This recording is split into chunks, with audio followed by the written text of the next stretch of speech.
जातिगत व्यवस्था के खिलाफ बाबा साहब का संकल्प। एक अपमानजनक घटना ने बाबा साहब को झकझोर कर रख दिया, जिसका सामना उन्होंने अपने संकल्प से कैसे किया, आइए देखते हैं। एक बार की बात है, बाबा साहब बड़ौदा के महाराजा के यहाँ सेक्रेटरी के पद पर काम कर रहे थे और किराए के मकान में पारसियों के सराय में रहते थे।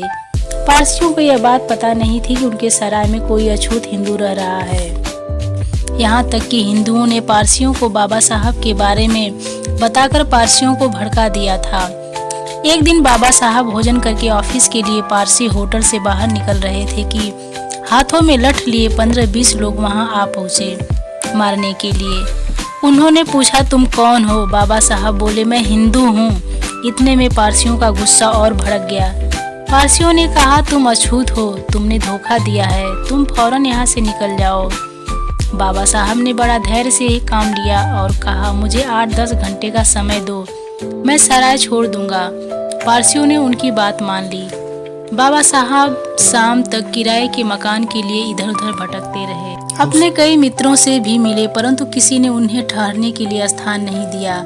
सभी ने कोई न कोई बहाना बनाकर टाल दिया।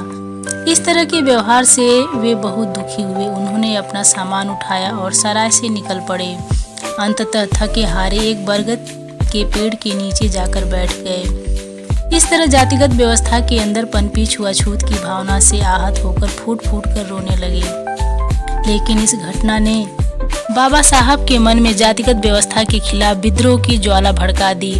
वे सोचने लगे, मुझ जैसे पढ़े लिखों के साथ ऐसा व्यवहार हो रहा है तो गांव में रह रहे गरीब भाइयों के साथ क्या होता होगा।